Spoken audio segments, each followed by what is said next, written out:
A fundamental issue with the early social surveys that extended into the later work of Gosnell and others was the absence of a method of selecting the sample.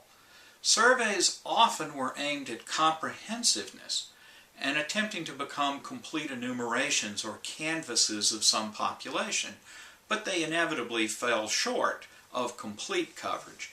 Even a census conducted by the government often falls short of complete coverage. And in the work of Booth, for example, and extending to the work of Gosnell, we don't have a formal method of saying what is the population that's being studied, what we would today call the sampling frame or the sample population, and how do we know how well we've covered that. Likewise, in this early work, there was no systematic method to selecting London or York or Chicago neighborhoods other than the convenience and the investigator's subjective judgment about why these communities were reasonable places to conduct a study. Methods of probability sampling began to emerge in the 1930s, though again with precursors. And let's look at those precursors for just a moment. Anders Kyer was the director of the Norwegian Statistical Organization and argued around the 1900 for a method he called the representative method. By this he meant something less than the full population being collected as in a census.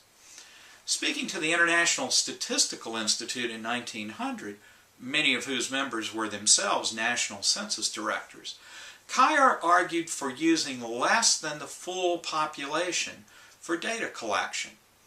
Quoting him, "A partial inquiry in which observation was made on a large number of units distributed throughout a country or territory so that their totality would form a miniature of the whole country or territory was the object of his representative method." Now today we might think that's kind of obvious, but the breakthrough point here was the idea that you don't have to study the entire population in order to reach valid conclusions about the whole. In this, Kyer represented an aim at representing substantial numbers of interviews within various geographic areas. So in his studies of Norway, he attempted to represent urbanicity, industry, and income levels, as well as geography. In his early 1900s work, he was able to show that for his representative method selection, that the results for age, sex, and occupation resemble those that were known from census characteristics of the whole population.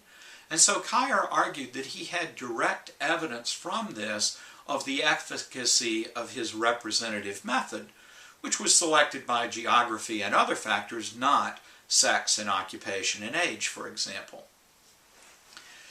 His approach, though, did not use any probability methods and is more akin to modern notions of quotas, selecting a certain percentage of different groups, say from different geographic areas or different industries, rather than modern sampling based on a probabilistic selection of individuals from a fuller collection. What's more, Kyer had no notion of how to calculate the accuracy of his results, which is what modern sampling theory would allow. Rather, he could only show that some measures from his sample resembled those known for the population, but of course for any measure that didn't have census data, he could only hope that those results were equally accurate as what he found for age, for example. In short, in this period, there was no theory of why a representative method worked, and no warning of when it might fail. But the idea that we could learn about a population by studying only a small subset was a key innovation that was further developed throughout the early 1900s. Arthur Bowley from the London School of Economics was a statistician and economist who in 1906 argued that sampling precision could be assessed by using Edgeworth's theory of the central limit theorem. Now, what Edgeworth's central limit theorem says is that the average values, or the mean values, taken from a large distribution of values of almost any shape, whether normal or not, those mean values would themselves be normally distributed. Now, this central limit theorem is a powerful result in statistics generally, but in survey sampling specifically, because it meant that the error in a sample, the variability in a sample, could be assessed using the normal distribution, which was well known, regardless of how the characteristic of interest was distributed in the population, so long as each observation had an equal chance of being selected into the sample.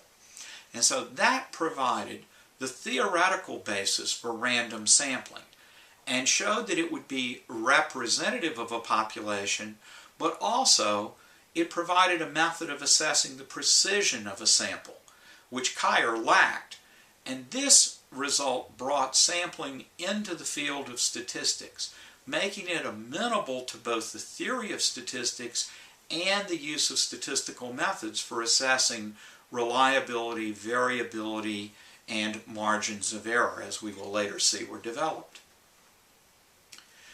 During this period, the alternative to probability sampling was something called purposive sampling, in which cases are chosen because they're similar to the population in some sense, but not based on probability methods. So that might result in selecting particular regions, states, cities as representative, or it might represent selecting certain characteristics of people, white, African American, Asian, Hispanic.